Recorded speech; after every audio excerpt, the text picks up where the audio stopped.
Ready? Hello. Coming in hot. Got my tea. Got the Wawa. We're ready to podcast. That is true. Welcome to Rhythm and Pixels, a video game music podcast. This is episode 35-5, and we're your hosts. My name is Rob Nichols. And we're not sponsored by Wawa. Not yet. Not yet. That would be the dream, though. They're going to want to break into the podcast scene eventually, and we'll be there. They eat your food on every episode. Yeah. I mean, it used to be Her's potato chips, but as much as I love them, the calories are just too bad now. Yeah, we're more health conscious now. So yeah. But Wawa is everywhere. Wawa is Delaware in Pennsylvania. Oh, they're exploding now. It's Wawa. I know, but you're here. Oh, here they're everywhere for sure. Yeah, there's a Wawa literally every mile and a half. Mm-hmm. I'm not joking. No, he's serious. Like every mile and a half, there's a gas station with a convenience store called Wawa, and another mile and a half down the road, you'd be like, man, I do want a sub sandwich, and there's another one. There's not Wawa. You drive past the first one, like, well, I don't need gas right now. Yeah. Well, good lucky for you, a quarter mile up. If you change your mind, there's another one, and the gas might be 5 cents cheaper. I did want a soft pretzel. Yes, and that's where you go. Every week we listen to great video game music from all consoles and all generations. We pick a topic, we pick some music, and we get into it about our favorite foods. That's right. It's the beginning of the episode. I want to tell you right now, first of all, happy holidays. We know that New Year's Eve is just around the corner, which means that MagFest is around another corner. It is very soon, the week this episode drops. That's right, January... no, what? It's probably the 5th. No, this episode drops tomorrow. Crap! My timing is bad. Anyway, the point is, next week, January 7th, will be MagFest. Is it 4 p.m.? It's 4:30. 4:30. Oh, well, you come early. That is true. See the earlier people. I don't know what they're doing. They're talking about Donkey Kong. Who knows? 4:30 p.m. Look for us. Podcast exhibit room. We're gonna be there. Find us in the pamphlet of schedule things. Honestly, Rhythm and Pixels video game music podcast. You can't miss it. Rob's name is in there. Pernell's name is in there. We will be goofing off.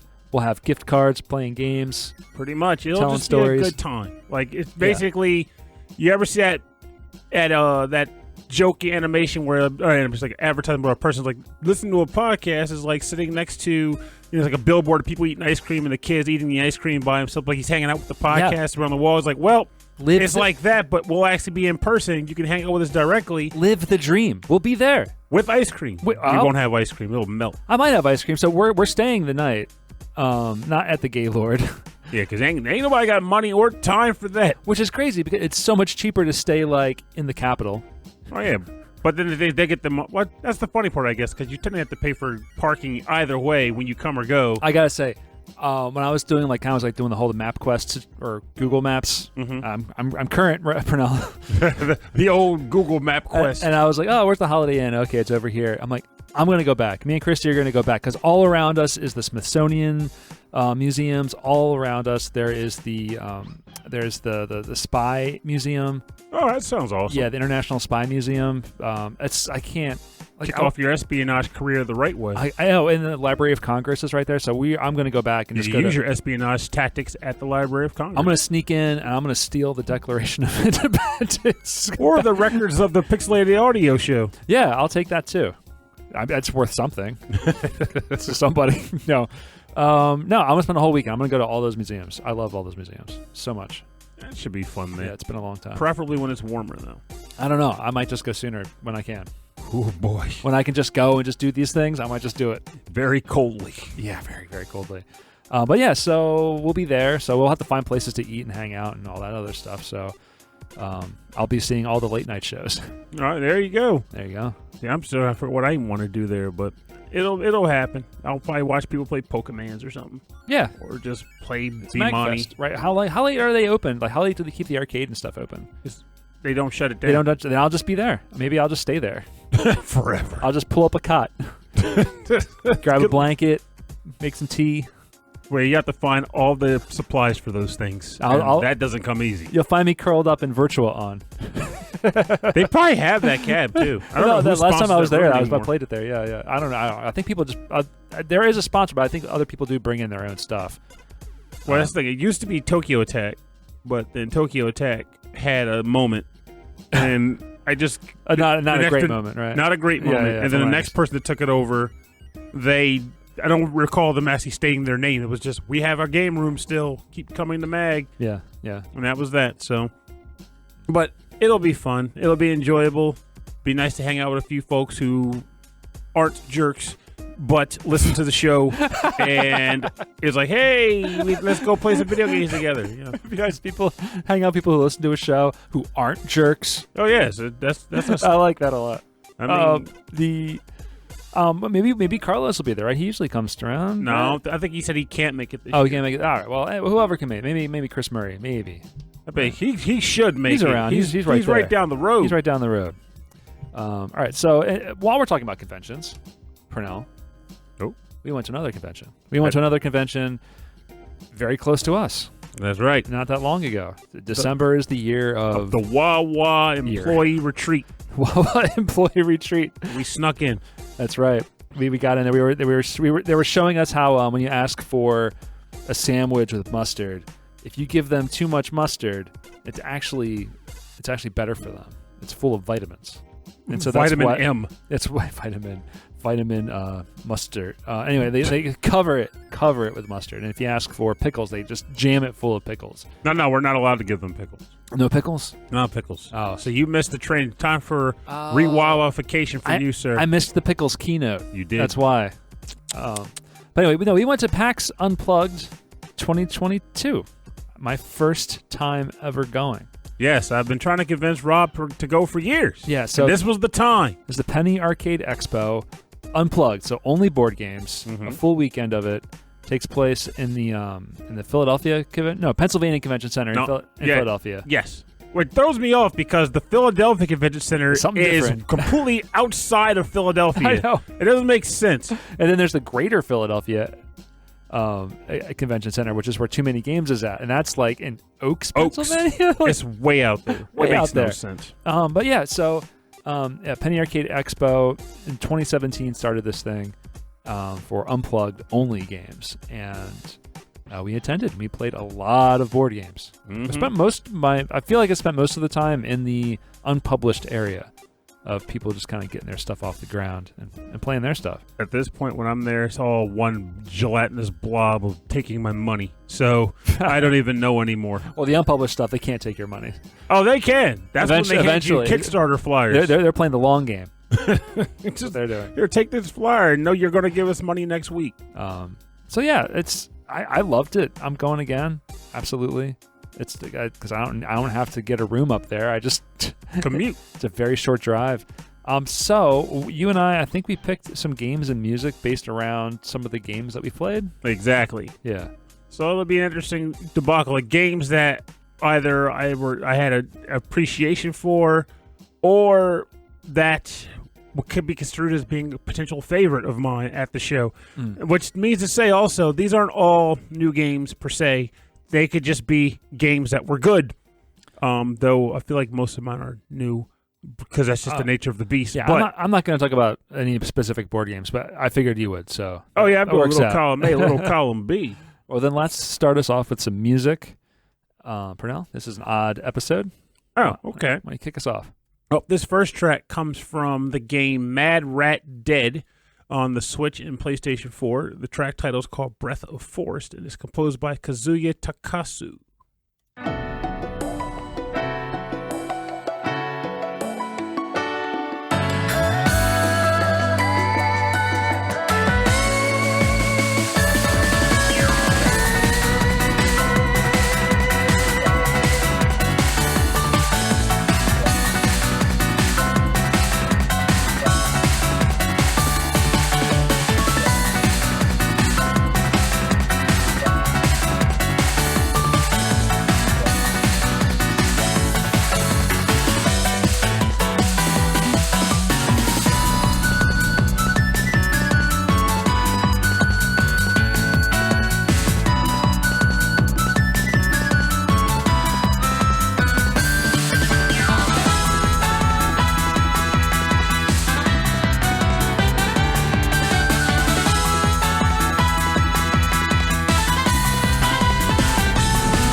Welcome back. You are listening to Breath of Force from the game Mad Rat Dead for the Sony PlayStation 4 and Nintendo Switch, composed by Kazuya Takasu.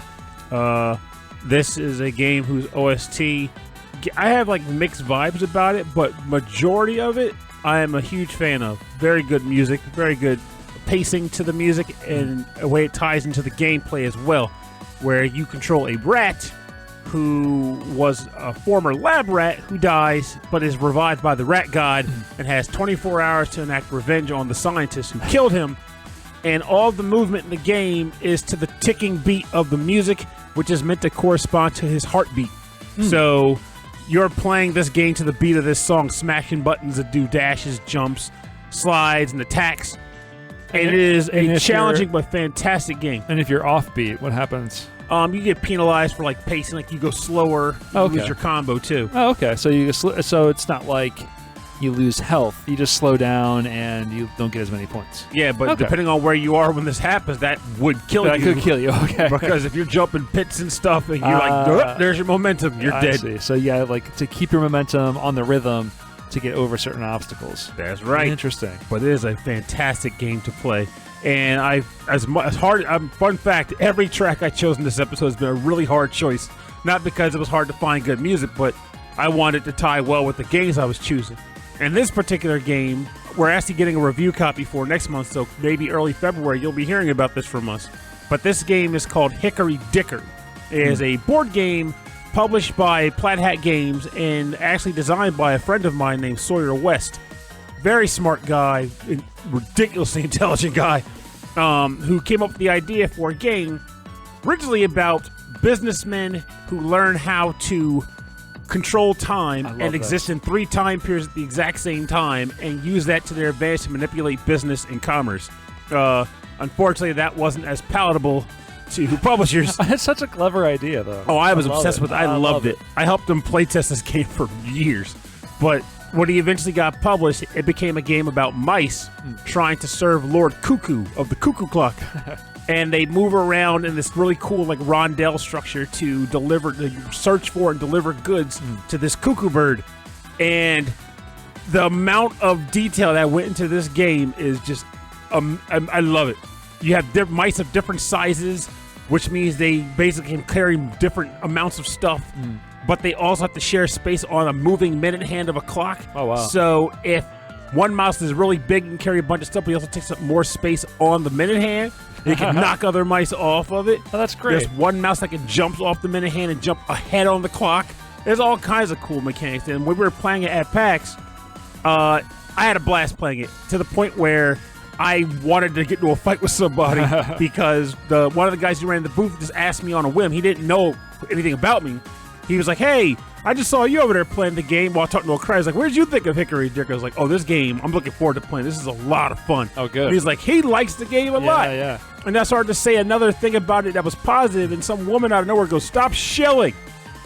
And I was this close to being like, beep, bleep, my beep, beep, my beep on your bleep, because I don't have time for your beep. But I didn't want to be that guy. I was... but probably, are you actually fatigued of hearing people hawking their games all day long? But you're like, this is great. I'm supporting a friend. It's a huge market, and you gotta get yourself known somehow. So why not have someone be super enthusiastic about your stuff? But I can tell you this about him though. Wow, that person was a jerk. Yes. I had no qualms about that. But as far as the game goes. The first day of the convention, there were multiple tables set up. It was his game at one and a couple of their other games at the other table. By day 2, they got rid of every other game. There was just multiple copies of his because everyone wanted to play his game. So we want to only play that one. Yeah, that's great. Yeah. So the convention floor the main convention floor is massive. I never seen anything like it. Where there's vendors on all the rows and rows of vendors was huge, but the rows and rows and rows of free play. Of just games that are just out, just to play, was really cool. Yeah, really, really cool. I actually, the last weekend, Daryl was at the show, but he was only able to be there. He wasn't able to stay the whole time for some reason, which was unfortunate. But that was me hoping that he could get his foot in the door with this concept too, because like you were describing, As long as you can find a table, that's the most important part. Right. But if you can find a place to chill, there are so many games you can just play here for free. Like, you got to pay to get in, obviously. Right, but then you can just pick one and then just see if you like it. Yep. Yeah. Like, if you're the type that's like, I don't want to go here and buy a bunch of games, well, you can show up for all 3 days and buy nothing. Just play games all weekend. Or if all you like is one specific thing, you can just do that all day. My cousin Rachel, she just wanted to play RPGs all day, tabletop RPGs, and she just did that. Yep. Our friend Mike, he did the same thing with Warhammer. He was playing Warhammer all day. He was doing a bunch of other stuff, but he was like, this one day, just playing Warhammer. And that's all he did. And considering how hard it can be to get other people around that can play that game, because it's a pricey title. Yeah. Like, to be able to get other people around and be like, yeah, I want to play Warhammer with you. That says a lot. So, yeah, there's a lot of Warhammer stuff going on. There was also a lot of Mahjong, which I wasn't so surprised to see, but I was surprised to see so much of it. There were like tables and tables and tables of just people just playing Mahjong. And so I'm playing some music from a Mahjong game for the Sega Mega Drive. Mahjong Cop Ryuu. Yes, a police cop. I love that. It's a detective story all revolved around Mahjong. So he Mahjong better be hard boiled. I don't know. I think it's a little more on the sillier end of things. But this is soft boiled, scrambled, sunny side up. There you go. Sunny side up side detectives. This is the cast music, the ending theme of Mahjong Cop Ryuu Shio Ookami no Yabou for the Sega Mega Drive, composed by Aruaru, Nakayama, and Hyaa, Maruyama, and Hideo Kamei.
And we're back. You're listening to the cast music from Mahjong Cop Ryuu, Shio Ookami no Yabou for the Sega Mega Drive. You know, fortunately, you're not listening to me chewing, though. I finished that sandwich real quick. He's got a little sandwich left. Yeah, but I had a pizza sandwich. I finished that. I do like the idea. It's not just that. He's not like a cop who's like maybe going undercover in a mahjong like ring, like gambling ring. He's not a living. He's actually a mahjong cop, and he's like policing the people playing the game. Oh, I was gonna say he's an actual living mahjong tile. Oh, he's the mahjong. A world of mahjong tile people with like a hat and like a trench coat. Mm-hmm. That'd be really cute. But he's an actual human being that works in the mahjong circuit. Yeah, I don't know. He's a detective, and I think he's following somebody, and there's bouts of mahjong in between. I think it's just an excuse to have like a visual novel / mahjong game. Someone's been murdered. Well, we're pretty sure the motive was mahjong. I think the only way to discover who truly killed the president's daughter is through a heaping game of mahjong. Yeah, is through the mahjong tournament scene. Oh, yeah. Yeah. That was money. The president had deep pockets in that whole thing. And they love mahjong. Oh, yeah. Yeah, it's the only way. It's the only game they know. It's actually a problem. They all get together and they say tic-tac-toe, chess, bocce ball. No. Mahjong. Also Crocodile. Have you ever heard of that one? Crocodile? Oh, yeah, I've seen it. That's like you shift like little, you flick little... Like pucks. Pucks. It's Canadian. It's a Canadian game. Yeah, I watched it when I was at the board game meetup like a week or two ago, and a guy just shows up with this giant ringed table, and he's like plops. It does like, I brought my crocodile board, and my one friend was like, "Oh, I'm playing this tonight. This is all I'm going to play tonight." And to this day, I want to play it because I don't get the appeal, not in a berating the game or disparaging it, because I've never played it. It's just looking at it and understanding what it is. I don't get without having experienced it myself.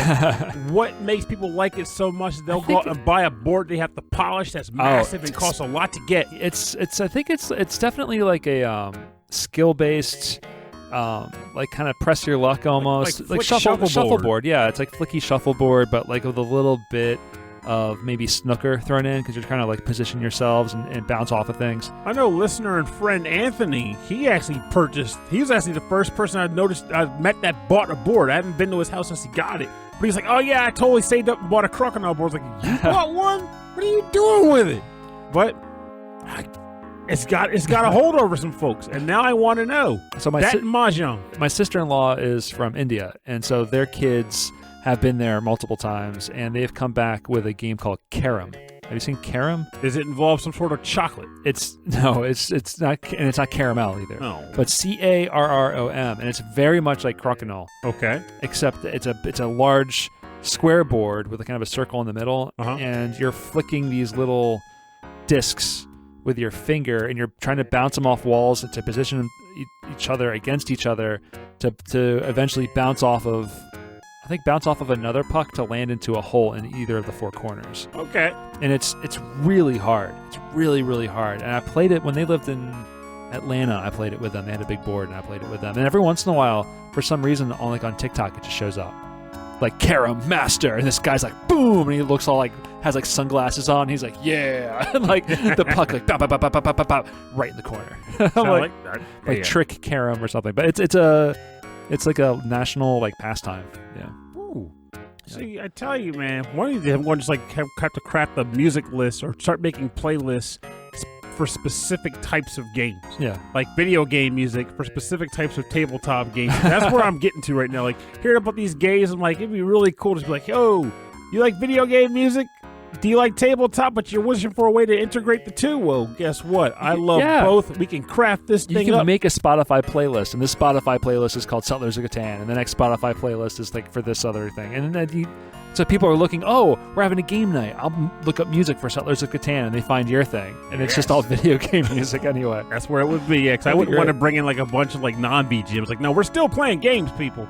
Yeah, it's still games with game music. Game music. Not what you expect. All right, what's something else? Something else that I'm not going to expect because I can't read your handwriting? Oh, this is some gibberish here. It's something. So this second track comes from another game that I actually have yet to play, but I've been legitimately curious about it since I heard about it. This track is called Tavern Night, and it comes from the game Card Shark, composed by Andrea Boccadoro.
Welcome back. You just listened to Tavern Night from the game Card Shark, composed by Andrea Boccadoro.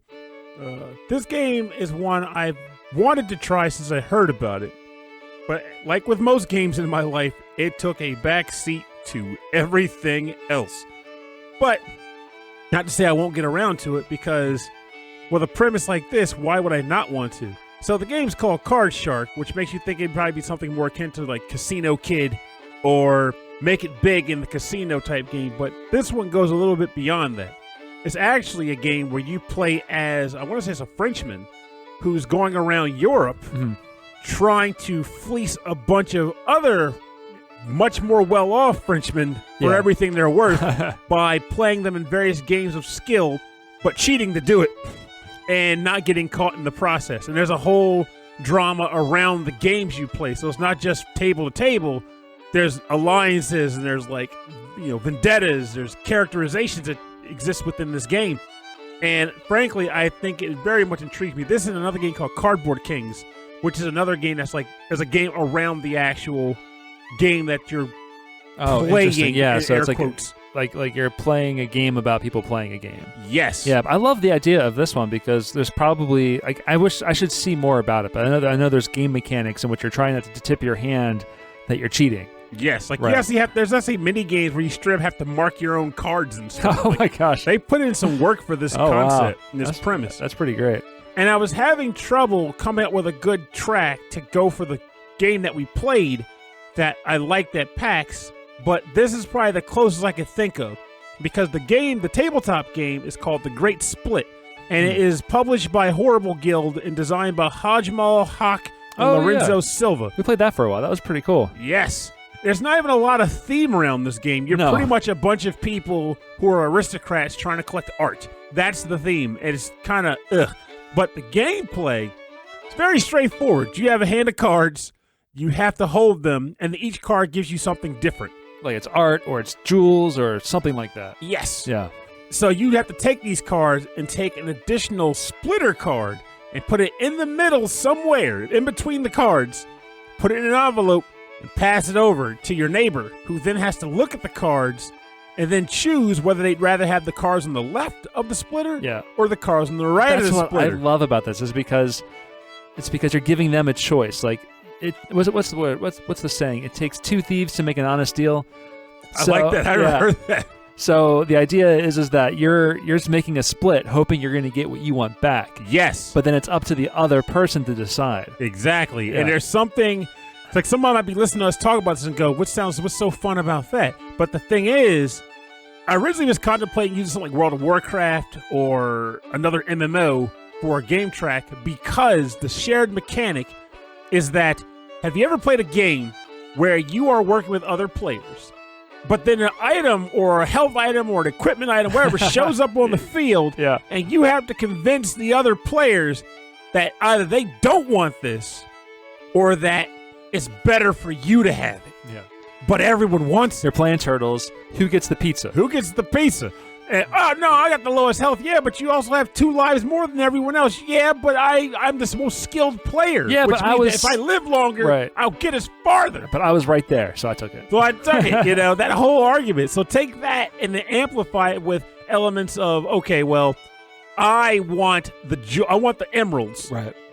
But I know he also wants emeralds. So what can I do to split this in such a way that they won't even feel like they even need to take the emeralds? Yeah, I really what will sweeten the pot for them to ignore the thing I want? I really liked that. I liked thinking I'm making a good deal, not realizing that like you or Mark were actually looking for something else. Yep. And like, you got what you needed. And I was like, oh crap, I just gave everything to you. Because that's the other thing you can do, the double fake. You're like, okay, well, if he thinks I'm going to hold off and make it so this is the obvious thing I want to keep. Oh no. Actually, I'm going to split in such a way where you're going to think I want this, but really I want you to take the other end of it. That would be a fun review to do. That was a lot of fun to play. And the funny thing, I think, but like that company, I think they're one of their distributors is actually local to us too, which is pretty cool. But unfortunately, trying to buy this game right now, you can only buy it in Europe. So to get it imported, it's not worth it. So yet. it's being produced near us. Well, when it gets licensed and when it gets produced in America, it'll ship out from near us. Oh, okay. Because they're actually downtown. Oh, no kidding. Oh, wow, but they're shipping it out to Europe. Well, they're originally in Europe, but their localization is in our area. I understand now, which is pretty cool. I was like, because I have a game of theirs. Like, I was like, wait a minute, I know that address. I worked near that address. Oh, wow. That's awesome. But yeah, this game is awesome. I like games that do this mechanic, but this is probably one of the purest versions of the I split, you choose mechanic. Yeah, it really is. And it really breaks it down in a way that there's a lot of options, and it really makes it hard. And then, of course, the coolest thing about the entire game, of course, is when you get the envelope back and you open it, and you're hoping to see what you see. And unless you're just someone who just is really good at holding in their feelings, there's always that, oh, damn it! Or, oh, yeah! Well, it's fun because, like, even not on your play, not even on your turn, or like, you're excited about yours, but you're excited to watch everybody else. Yes. And I think that's what makes a great game sometimes, is that you get excited to see everyone else get excited, too. So with that in mind, I got to say, if anyone's listening to this right now and they're thinking, that sounds like a video game I've played, please tell us what that game is, because I would totally play a video game version of the I split you choose element where I could be excited about faking somebody else on what I want them to take. All right, so my next few tracks are about themes, more theme heavy, because there are a lot of theme heavy board games, but I feel like at PAX I've noticed that a lot of the newer games all had very similar themes, and I have two of them. The first one I'm going to talk about is cozy games. Okay. So many games about decorating rooms or plants or growing plants or decorating with plants. Like, it was all like eating plants. Yeah, but making it green and lush looking and very pretty. So we're going to listen to a game from a little cozy puzzle game called Viridi. We're going to listen to music called Light and Shade, composed by Michael Patrick Bell. Of the Patrick Bells? Of the Bells. Oh. Of the Bell Fortune. Bell. I got the ill communication. And you're still recording, too.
That was music Light and Shade from Viridi by Michael Patrick Bell. I like the sound. Yeah, it's very very relaxing, very chill. This is a puzzle game with zero time limit, zero stakes. It's just, you're growing mosses and plants and succulents, that kind of thing. Are you intending to use them for a particular purpose, or is it just to say, I got cool plants? You're growing them to enjoy them. That's the game. Can you eat the plants? Well, it's a video game, Pernell.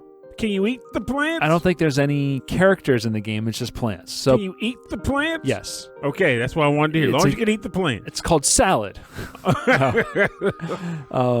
Yeah, so the game I picked up was called Verdant. Which surprisingly, it turns out, was a very popular game. Yeah, I really, really enjoyed it. Where you're populating rooms with potted plants and trying to improve their verdancy by putting adjacent rooms with different quality of light, like full shade, no shade, full sun. An interesting way to describe really nice. this for folks who are like, what kind of games are you guys referring to here? Think of this as like the rooms and the plants are dominoes. Yeah, it's almost like it's very much like domino, and so you're trying to place them on a grid in front of you. You know, cards laid out in a grid, and the more we're playing it, the more we're realizing you're not just trying to grow the plants, you're not just trying to place the rooms, but like a lot of the points are coming from the items that you're placing in each of the rooms. Absolutely. So you got a fishbowl in one, you've got a bookshelf in another, and you don't want to double them up. There's a cat that never leaves the room once you There's put a cat, it in there. There's a little dog that sits on a little couch. You know, it's pretty cute. So yeah, cozy games. Like that's a difficult game, and like I'm actually surprised you didn't bring up the newspaper games. I thought you were really into that. I'll bring it up later. Oh, I see. I was into it. I didn't like it as a game, to be honest with you. Oh, because we'll get to that because you said you're going to bring it up later, so we'll talk about that. That's a whole thing. But no, this is my kind of thing. I like small puzzles that are really, really deep, which provide a lot of competition between players. Okay. And everyone's like racing for those points. Everyone's trying to grab the right tokens, you know? Yeah, because you also have to get, there's sort drafting, of income balance in regards to like these little green thumbs that you get, where in order to purchase water or to shift the drafting options that you get, you have to spend these thumbs, but to spend them means you don't have them anymore. Yeah. So it's a little bit of tension there, being like, is now's the time to do it? Now the time to do it? Yeah, I know. There's a lot of times. My last game, I was like, because it was like 6 degrees on Friday, and so me and Chrissy didn't go anywhere. We played this game. That's what we gets played this game too. a bunch. So we were like figuring out like, oh, okay, if I go hard on just this one color, maybe I can like maximize the points on this. But then it's really hard to do that because you don't know what's coming out. Also, if the person wants to hate draft, which is something I notice a lot of people don't seem to do around me. Well, I mean, I will do it only if it benefits me. Like more. Like I would rather get more points than you get less points. Oh, for sure. Because I can make it so that you'll get 5 less points. But if on a play I can get 10 points, I'll just do that. Oh yeah, but that's just as to say, and like sometimes you do have the position where you're like, okay, I can hate draft and get something out of it. So me not getting 10 but 5 and them getting 0 instead of 20. This game is 13 turns. I'm not wasting a turn. Not wasting a turn. It's only 13. It's finite. Don't want to waste a thing. Oh man, we played Res Arcana twice. Each game was so short. I don't know what happened. We were like production. I win. Yeah, I gotta get back to that game again. That's another one I miss playing. Yeah, there's actually draft rules in the rule book that are different from how we played it. The draft rules are different from the draft rules we use? Yeah. We just drafted the full 8, then you draft 4, and then you draft the next 4. Oh, I actually kind of prefer that. Yeah, me too. It's because it's more randomized. Not just that, but it's easier to keep track of what you're trying to do. Yeah, it is. Yeah, because you also don't draft yourself into like, oh, this is a great strategy, and then you go to play the game and you're like, this was a terrible strategy. I'm having a terrible time. This is a bad idea. One like just randomized cards might be even better. Anyway, that's a completely different game.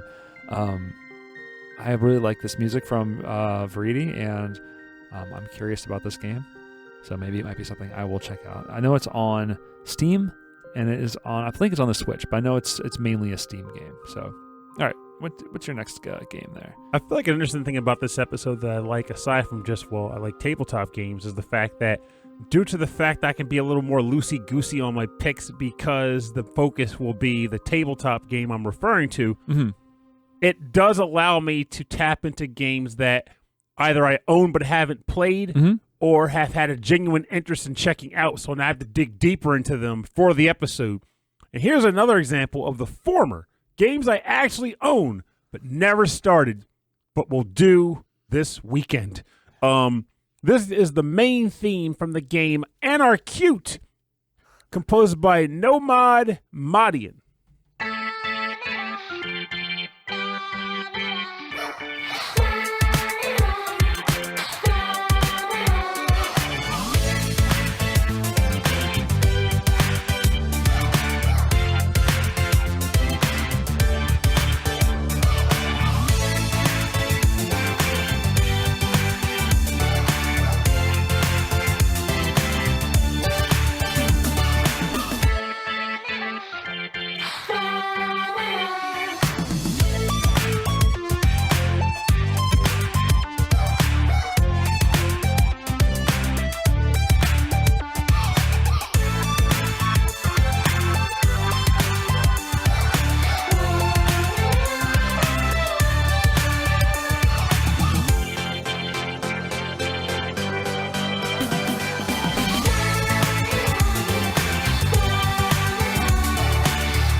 Welcome back.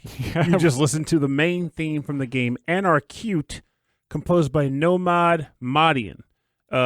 This game just hits a lot of interesting notes for me. Yeah, watching this trailer for this thing, I really want to play it. Yes. It looks like Animal Crossing, just that is just all about just destruction. Animal Madcat Mayhem. Yeah, I love it. So the general idea is this game takes place in a cute but still totalitarian world where the government has kind of gone a little bit overboard in regards to control. And by that, I mean the government becomes actually corporations at this point. Right. That, as a fine example of like overreach, where it's like, well, it's not even our government anymore. Now it's just like money. Like a post-apocalyptic situation. Exactly. Yeah.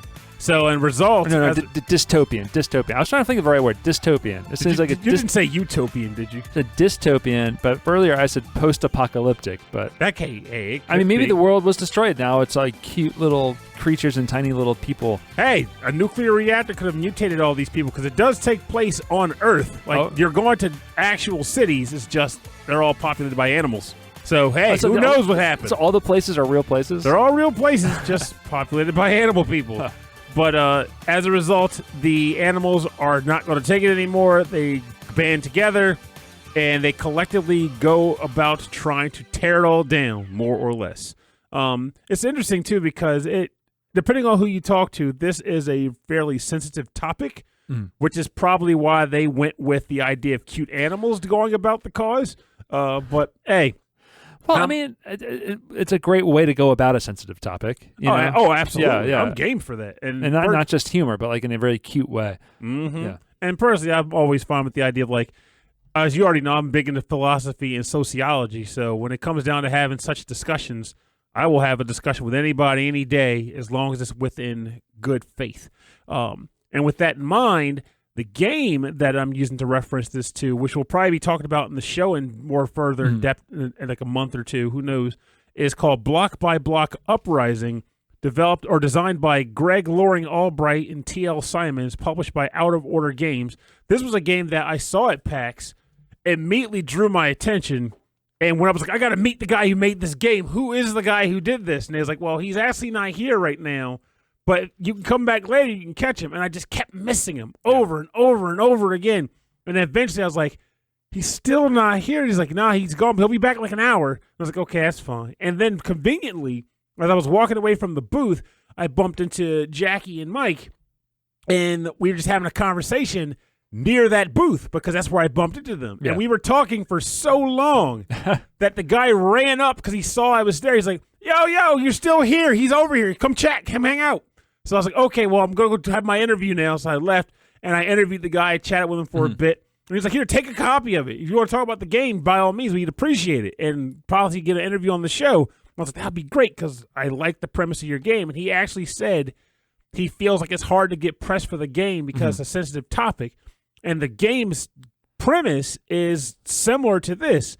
Basically, the world's kind of gotten to a point where it's a little bit out of control, and the game doesn't even mince words of like it displays the world in a way where it's pretty obvious that this is messed up. Like it's not a typical day in your typical average city.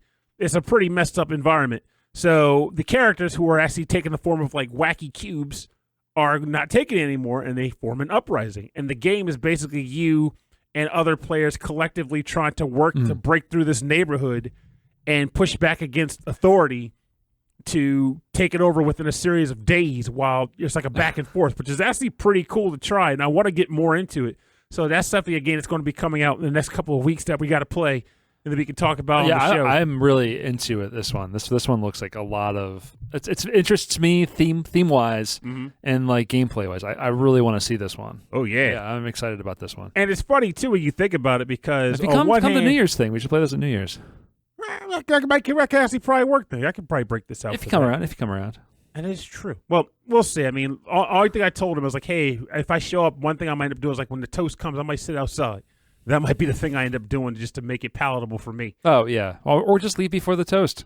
Yeah, but then if people are still playing games after the toast, I want to keep playing games. No, so the alternative is just not to go at all, not play any games? Exactly. That's how my just go for a little while. That's how my I'm not staying. I'm not gonna get close to midnight. I'm not really? I'm not driving around that time. 10 o'clock, 11 o'clock, right to bed. 4 o'clock rock. My nephews will stay. They'll stay until they get kicked out. Are they driving themselves? Oh yeah. Oh yeah, it'll be. They'll have fun. Yeah, they'll have a good time. All right, so you're right. Oh, okay. The big theme that we saw was animals. No, but before we change again, Yeah. one thing I wanted to mention was I thought it was funny that it didn't click till after I walked away from the table where he said it's hard to get this topic discussed on like other media, like board game media. Yeah. I was like, I feel like in video games, this is an easy topic to broach because how many games have you played? Final Fantasy VII's entire premise is you going up against mega corporations that are destroying the planet. It's a different medium though. You know, a lot of like video games now are accepted to be across different age groups and different demographics. While board games, you still see them and you're like, well, you know, how many people can you reach this out to? Families and gatherings of like, you know, younger people. So, well, I mean, that's the thing. Like, even with that, it's just something to be said about the writing styles that video games even has, because it's not as simple as being like, oh, we hate the government and we're going to beat them down. Like, no, if you got to that point, something bad happened. And then again, in the case of Final Fantasy VII, it is literally a group realizing that what these companies are doing is destroying their planet. Right. So they take action. And yeah, but I think as a medium, video games is more accepted as like more in line with movies. Yes. And board games are not. Yet. Some of them are trying to. They're that's very for sure. narrative. They're very, very narrative. They can be anyway.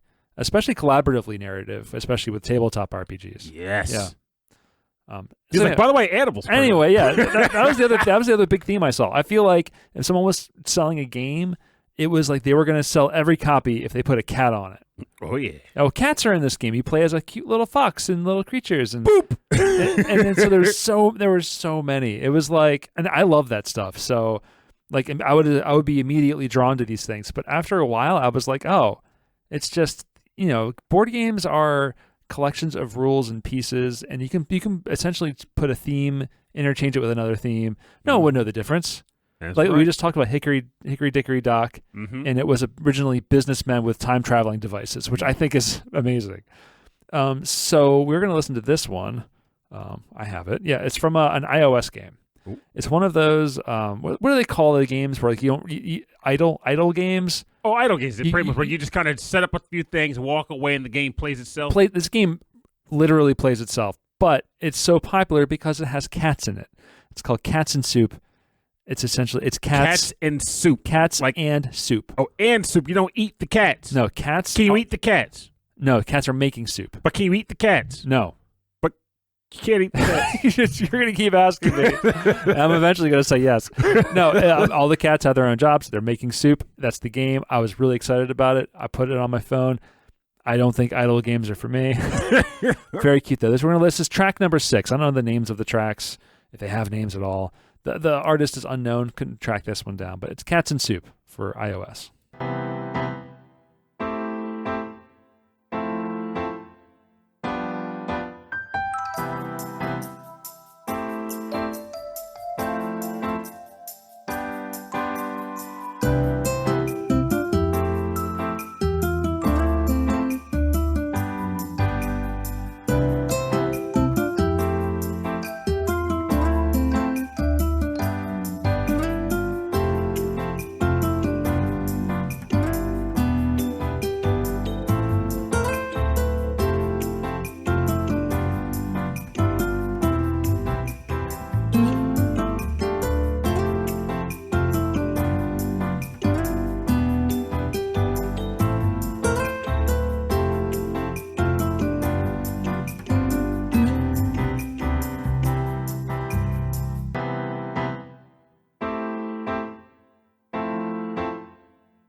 It's a groove, right? Yeah! That's not that actually hurts. Yeah! Go, man. This is the T-Pain track. No T-Pain, yeah. T-Pain version. T-Pain with a Cats and Soup. This is Cats and Soup for iOS. Cats and Soup. Cats are making soup. Meow! You want to make more soup, you give them some money for some cat bucks. And they can make soup faster. One little cat stirring it, one little cat's chopping vegetables, one little cat is, I don't know, managing the other cats. I don't know. They're cute. They're super cute. That's the game. Too many cats can spoil the stew. But all over, PAX was games with animals on them. When we played one that was so adorable, we were building newspapers real time. Love that game. Stressful as the dickens, though. And it was like a puzzle. It was like almost like a Tetris style puzzle, piecing these articles of all these little animals dressed up as people doing different things, like in sports or in politics, and you're trying to piece them all together. And I love the idea of that game, but as a real time board game, I don't see replay value. I'm not going to play that game again. So that's why I'll admit I can see why people could dislike. I know real time. There's a huge divide between people who can dig real time board games and people who are like, screw this. So a real time board, most board games are played over turns. You take your turn, I take my turn, or sometimes we all take the same turn together. Mm-hmm. But it's very orderly. It's very orderly, and I like that about games, about board games specifically. But real time is all of the strategy, all of the turns are taking place at the exact same time. Mm-hmm. And I feel like that puts a lot, it's not pressure, it's the idea that the pieces that I need may be somewhere else. But that's the beauty of it. And I'm never going to be able to grab it, But that's the thing about it, which is why, but that's part of what I like about them. But admittedly, I play these games knowing that I feel less stressful if I don't succeed. Yeah. But it works a different skill set. It is a completely different skill set, which I really enjoyed playing it there, but I can't see myself taking it home and be like, I'm going to get better at this game. There's no way. There's no way. The only way I can get better at this game is by just knowing what all the pieces are. Well, not exactly. Not exactly. So. Oh, see. Well, I'm saying there's a reason. Keep in mind, we played with 7 people, including the creator of the game, and I won somehow. So. It's not. I love that you remember that. Oh, absolutely, because I was getting my butt kicked in a number of games, but I won at that game. So the thing about it is not about knowing all the pieces. Sometimes not even about knowing what's out there and available to be pulled. You know what types of pieces exist, quote unquote, just not what every configuration is, which is fine. Because what ends up happening is you go, okay, just like if you were running a paper and you were behind the deadline and it had to be put out on Sunday, you're like, okay, well, I know that we need to get at least 2 headlines out. We need 2 headlines, crunching headlines. Of course, you don't have to come up with your own headlines, and then you have to pull 2 things. Like, oh, that's a reasonable headline. Take it. Boom. Yeah. Just slap it on. It's not about having the perfect placement. It's just placing it. Yeah. And then as you get more stuff, you're like, okay, well, now you have too much fluff. Cut the fluff. Then you got to throw it on the desk. But it's also about not taking too much, because for people who are like, what are you talking about? In this game, you're taking tiles that represent ads, headlines, pictures, various articles you would see in a typical newspaper, and using them to fill out a grid, right? So in the end, you want to have a readable newspaper. But different things have a different synergy with each other. So You want to have happy pictures that go next to happy headliners. You don't want to have a sad picture next to a happy article, otherwise you'll lose points because no one wants those things next to each other, right? So as you're playing through it and you're taking these pieces, once you take a piece, you're stuck with it. You can't throw it back into the pile, per se. Yeah. So you get penalized if you have, for every piece you take that you don't fit into your paper, you lose points. So what ends up happening is like, okay, I know what this is. I'm taking it. All right? I can work with that. All right? Ads are usually small little rinky things that fill out space, and you get paid for ads, but you don't actually get readers from ads. So you're like, okay, I got a few rinky dink tiny things. Boom, I got them. No more ads. It's Tetris with the newspaper. It's Newstris. If they were still making like those weird Tetris, like Hatris and Weltris and Wetris, they would call it Newstris. I would play that too. This game is called Fit to Print by Peter McPherson, which we played the game with. Oh yeah. Fit to Print. It's adorable. Ian O'Toole. You said that's a guy who's like kind of doing a lot of work in games. I've heard that name before. Yeah. People were really excited about the artwork of the game because it is Ian O'Toole. It's very much like Richard Scarry, like Richard Scarry's like Animal Towns. Oh, Busy World. Busy World. Busy Town. Busy Town, is that what it's called? It's Busy Town. Yeah, it's a lot like that, but with newspapers. All right, I'm going to turn this track down, and we're going to get into the part of the show that we call the bonus round. Front page news, bonus round. The bonus round is where we play covers and remixes and arrangements on our theme. Pernell, you find some cool remixes for us, some cool covers? Well, we'll see how you feel about it, but I was surprised by what I came up with for this track because I was kind of hanging on a thread. What can I pick for this particular board game? And then I remembered a game that I was able to tie to it very loosely. I was playing with some words here, but I'll talk about the game in a second. But as for the track, this is actually a cover from the game GoldenEye 64. And the track title is called the Depot Stage Cover Theme. And it was composed, or rather covered by DSC.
welcome back. You listen to this depot stage cover from the game GoldenEye, or rather covered from the game GoldenEye for the N64.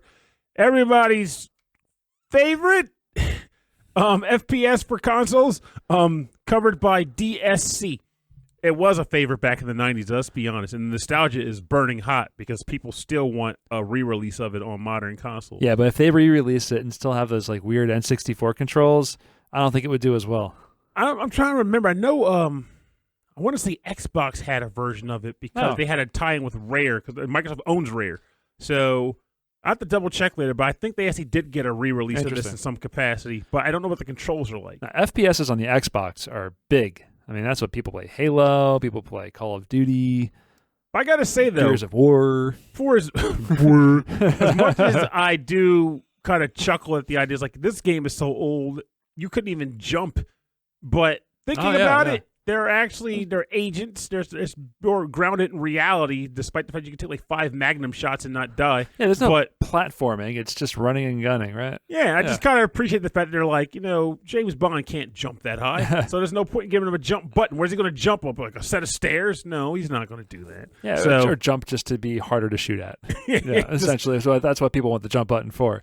So I took a bit of a stretch here. Yeah. I linked this GoldenEye N64 to the game Las Vegas Royale because of the James Bond movie Casino Royale. Okay. And I was like, it works. He does a lot of time in casinos. He's a great gamer. I'll buy it. The game is called Las Vegas Royale, designed by Rudiger Dorn and published by Ravensburger Games. This is a game that I feel like anybody could play. If you just want to play a game at the bar with your friends over some beers, this is a game the original version of this anyway, I purchased specifically with that intention in mind, to play at the bar with people so I can make them stop playing Shut the Box. By the way, Shut the Box is a terrible game. I'll die by that. The game is called Roll the Die. Yeah, that game is called Roll the Die. Yeah. And in this game, you do roll die too, but you get some choices in the matter because the general idea is that there are 6 sides to this casino that have different payouts of money. And each side is represented by one of the 6 sides of the die, 1 through 6. And on your turn, you roll like 6 or so dice, and you take one set of numbers, and you apply them to a zone that you want to claim for the money that's going to be paid out on it. So let's say, for example, I roll 6 dice. Yeah. 3 of them are 6s. Mm-hmm. I'm like, well, I have 3 6s. The payout is $90,000 on the 6s. You're going to hate this. It's Yahtzee. No, well, I think it's not Yahtzee. Well, this mechanic is you're rolling the numbers and you're like, all right, I'll mark this down on my sheet where the 3 of a kind are. Boom. But no. So you take the 3 6s and you slap them on the 6 side, saying, I'm staking my claim on this amount of money. Yeah. Next person rolls their dice. They roll 4 6s. Now they own control of the 6s, which means they'll claim the payout.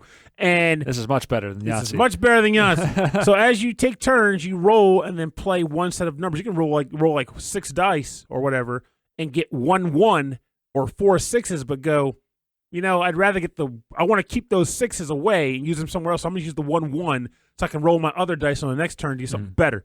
And at the end, whoever has control of each zone gets the payout. It's a pretty simple game, except the Royale version that they added, because that's an added component. They added some additional rules that involve like special tiles and stuff, but we honestly didn't even bother with those. We were just like, look, we just like rolling dice and staking claim on numbers. It's fun. It's simple. You don't have to get all complicated about it. And it's honestly one of my favorite entry games. I could play this with anybody. Entry game being like easy to learn, just to pick up. Exactly. Entry level for people, beginners. It's basically if that person's at the table, like, that game's too complicated, I don't want to play this. I'm like, well, you're clearly lying because it's not. You're a banker. Roll the freaking dice. Yeah. Like this. Some people just don't want to. But at that point, I'd rather they just say it. Just say like, hey, I'd rather just do something else. Exactly. Rather you just say do something else. But I've had the biggest thing about the hobby. But I've had people straight out tell me in the past over games like, this is too complicated. I'm like, if you don't want to play, please say that, because if you're telling me this game is too complicated, I'm going to have words. This is an easy game to play, and if you're listening to this right now and you're like, I like this kind of stuff, I just wish I could play it with people who don't generally get down with these kinds of games, this is a game you can get to have as like a kind of like a social activity, and you'll enjoy it. It's fun. So what I can get down with is more animals as people. In fact, There's a whole game just about that people love. Animals as people? It's called Animal Crossing. People and animals crossing together. I'll never understand They're that. crossing with animals. Why are you the only human in Animal Crossing, by the way? That just seems so weird to me. Why not? Why not, Pernell? Why can't you play as the animals? I want to be an animal in Animal Crossing. You and your animal friends wondering, what is this human doing here? Why does he look so weird? And of course he becomes the mayor. Yeah, of course he would. So this human-centric game system that we've created. Anyway, we're gonna listen to some catchy music from Shawn Wasabi, one of the awesome electronic artists that I really enjoy, featuring vocals by Sophia Black. This song is just called Animal Crossing. It's about Animal Crossing. This is Animal Crossing by Shawn Wasabi and Sophia Black. Animal Crossing. Animal Crossing.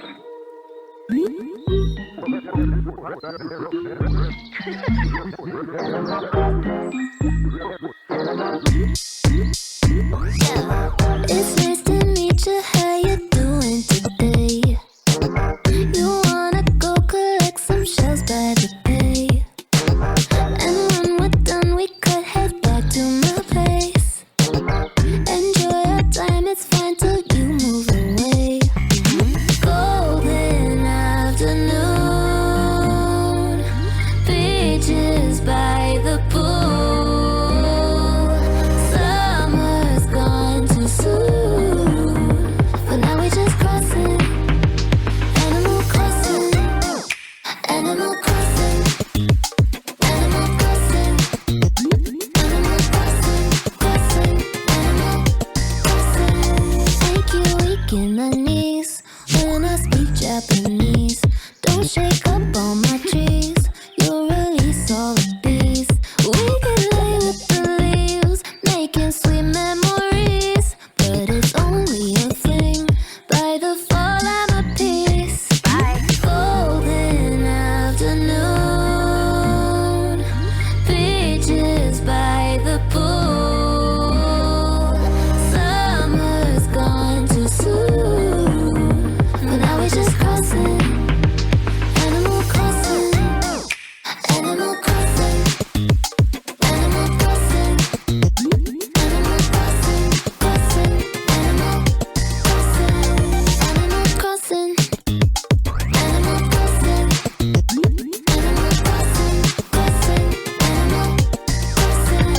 Animal Crossing, Crossing, Animal Crossing, Animal Crossing, baby.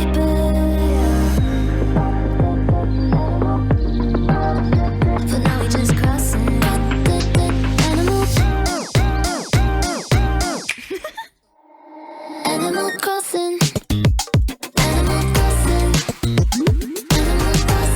Crossing, Animal Crossing, Animal Crossing, baby, Animal Crossing, Animal Crossing. Love that song. I love that song so much. It's so good. Going to shake trees. It's gonna so get cute. Them bees. It's a cute song for a cute game. I feel like this should have been like the theme song for the game. It would have been, people would have loved it. Animal Crossing. So good. That was Shawn Wasabi on Sophia Black. Animal Crossing for Animal Crossing. Woo-oo. Very, very good. Yeah. No board games to mention here. Just I love that song. I just like Animal Crossing. It's catchy. Ooh, Ooh. Animal Crossing. Zipala.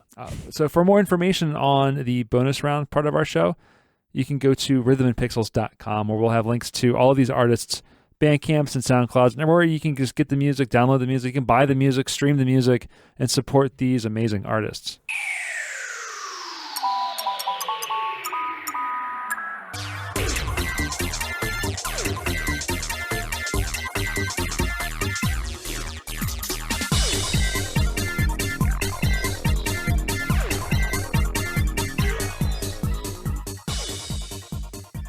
All right, thank you for joining us on episode 35-5, PAX Unplugged Super Show. Part 2, because I think we did one. We've done this before, yeah. So part 2022. Yeah, 22.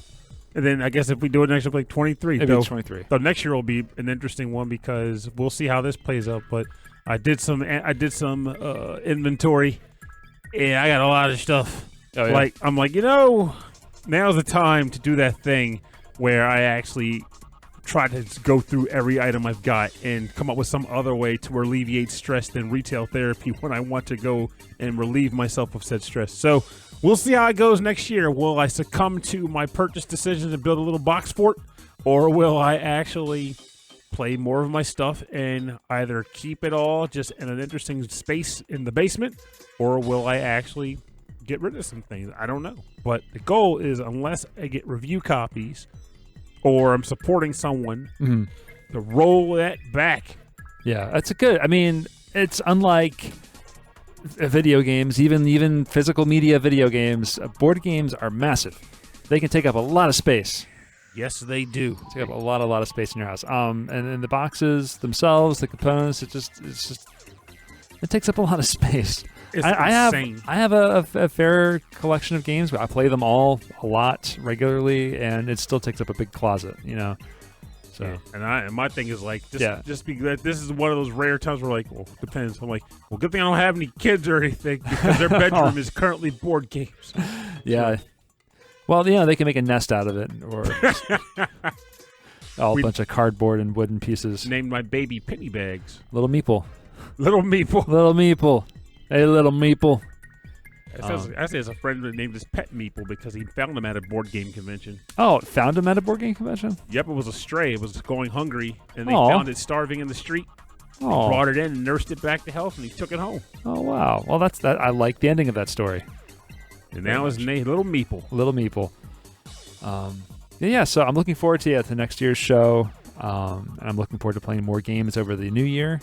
Kid you not, we have, so for those who are listeners like Pernell, because there's always that person, and it's a support of that person, so I'm not knocking it, but there's always that person that's like, but Pernell, you shouldn't give up what you like. If you like board games, you should keep buying them. Oh, you're not giving up what you like. I'm just not buying them. Yeah. Because I'm pretty sure that we have enough board games to play one new board game a week for 3 years, maybe 2 years, 3 years. Yeah. And that's I love to replay things. Oh, exactly. Same here. And it feels like, don't get me wrong, I'm perfectly fine if it's like, okay, I bought this game, I played it one time, it feels good. But there's something to be said about playing a game again, and that's the adapting strategies based off of previous plays, or just, I don't know, playing it again. Someone put a lot of time and effort to design this thing. Yeah. You should give it some use. Get some dents in that box. I think so. Yeah, and get your components dirty. Get them in the mud. Show them that you love them. And it's funny, we're having this conversation, and while we also have a backlog of video games, but it's like you said before, board games take up a lot more space. They really, really do. I feel like video games are social, but these are also very, very social too. Oh, yeah. Yeah, which is why I like them a lot. But if you want to get social and you want to chat with us and say hi, hello, if you have a question, a comment, or a topic suggestion, you can do it by sending us an email at rhythmandpixels@hotmail.com. You can also check out a track listing of this episode and of all of our episodes, and access to all of our episodes at our website. www.rhythmandpixels.com. I like the little DJ scratch there. Our podcast feed, I'm not sure if it's picked up on Spotify yet, but on most places it has gone all the way back to World 2. So we've got a lot of episodes out there that are just widely available now, but if there's an old episode that you're missing, you can go to the website and check it out there. We also have our YouTube radio station at youtube.com/rhythmandpixels playing music all day long. So if you want your 8-bit and 16-bit fix, you can go there. And if you want to go all the way back to episode 0, which no one wants to hear that, but sure they do. You can get that on Patreon. And also on Patreon, patreon.com/rhythmandpixels, you get some cool stuff too. You get access to a monthly live stream. You get access to neat stuff like stickers and mugs, and I'm not just making this up, and t-shirts. It's all real, I swear. Got t-shirts, Morty. And t-shirts. and also exclusive content as well. So if you want to support us, that's a great way to do it. Patreon.com/rhythmandpixels. At the end of every episode, we'd like to thank our members at the highest levels. So we'd like to thank Brooke, Frankly Zappa, and Khalid.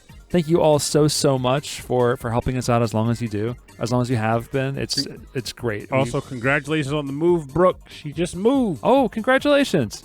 We want to thank number 1, Kristen, a Game Fan 44. Also, for her, thank you. She helped me out over the holiday weekend. Oh, yeah? She sent me pretty much all of the Violet exclusive Pokemon from the new release. Oh, wow. So now I can get that much closer to completing my Pokedex. Thank you. So that's much appreciated because it saves me a lot of headaches. That's awesome. Thank you to Martyrs. Thank you to Mike Myers. Congratulations to Mike Myers. Congratulations. Congratulations. New It's daddy. Huge. Daddy Myers. That's right. Big Daddy Myers. Thank you to Alf Person, Fashion8060, Brian Pitt, Cameron Worma, Carlos, Kung Fu Carlito, host of the Heroes 3 podcast, Chris Weisner, a.k.a. Musashi219, The wise guy. Christopher Senstrom, Chuck Kowalski, Davey Cakes, David Taylor, Enchilada Rigol, Harold Howard, Triple Jeff, Justin Schneider, host of XVGM Radio, Keith Shusterman, Dr. Michael Bridgewater, Rage Cage, host of the VG Emporium. Rage Cage is host of the VG Emporium, but Martyrus is host of the Re-VGM podcast. I missed him. Sorry about that. I love you. I miss him too. Reinhard Selkova, Romancing Sagat, 81, Sleepy S'more, Steve Miller, Taco, Ed Wilson, host of the VG Embassy, and Zach Thornbach. Thank all of you and many, many more for your continued support of our little show. And also, we're under no obligation to do this. We really appreciate it. It really helps us pay for all of the little costs of the traveling to conventions, of replacing equipment, the podcast existing, the content hosting on the internet. So all of this helps. We really appreciate it. And also worth mentioning, thank you to the wise guy for being I would like to call a junior bastion of goodwill spreading over the holiday season. Oh, great. As he's also been doing his Final Fantasy VI live stream, which is probably going to be done by the time this episode comes out. Oh, wow. He played through the whole game. He did not disrespect Realm, which I appreciate, and he officially appreciates Celeste, one of the best characters in Final Fantasy VI, narrative-wise and competency-wise. So there you have it. Well, congratulations, Musashi219. That's right. You got to get it. Now we got to get you to play Final Fantasy VI. Which one? 6. Which one? 6. 3? 6. Can you eat it? Can you eat Final Fantasy 6? Celeste? Can you eat Celeste? Can you eat Yes. Celeste? Yes. Yeah. Okay, good. All right. Thank you, everybody, for listening to the show. We have... I don't know what our next show is going to be about, but we're going to have another one. Probably games of 2022. Yeah, new which will games. be interesting. Yes, I played 2 games in 2022. I played a few games. I played the new games. I played 2. Well, I always hold the caveat that, I'll come up on the actual episode as well, too, but people like to have that discussion, like, what were your favorite games of 2022 or X year? That only holds weight to people who review games. Because if you don't review games, the odds of you playing a ridiculous number of that year's releases, buying them and playing them, it's not as frequent as possible for a lot of people. So most people will just buy what they can get their hands on, or they'll play older games that they got on sale or that are in their backlog. And that's fine. If you experience it this year for the first time, it counts. It absolutely counts. I can tell, anybody who's listening can tell if the game came out this year or not, generally. Right. And aside from that, just, hey, I just want to hear you talk about the games what you you played. We want to hear about it. Yeah. So I don't know if we're going to be able to have a live stream this year because next week will be the new year. We might double things up. We might have multiple ones, but we'll announce it. Well, if we do one, then this topic should be favorite games of 2022. We just need to figure out when we're going to schedule it. That's the change. Is the issue. Because of the holidays, because of just like kind of the end of the year holiday burnout, things have been sort of just kind of backlogged. Mm-hmm. But we're still getting into it. So Muckla. But I think once we get past MagFest, we'll be able to really handle things. We got some guests who want to get lined up for the show, and we'll get all that figured out as well. Maybe we'll have guests on our live stream. That would be nice. That'd be kind of fun to do. So if they're up for it. All right, so thank you, everybody, for listening to the show. Rhythm and Pixels. My name is Rob Nichols. And I'm Pernell. Have a great week. And remember, new year, new you time. But let's be honest, that doesn't really work. People, I mean, you can try that if you like, but at the end of the day, the new year can be a motivator to changing things for the better. But really, when you want to change something for the better, you just got to make it happen. Make it tomorrow. If it doesn't have to be new January 1st, it could be tomorrow or next week. Which helps to say also that if you decide to make it New Year's Day and by some chance things don't go according to plan by the end of January, you don't have to throw it away till next January. You can get started on February 2nd if you want to. Do it again. It's never too late to try to change and do better for yourself, but you also don't need the new year to make the excuse to do it. Absolutely.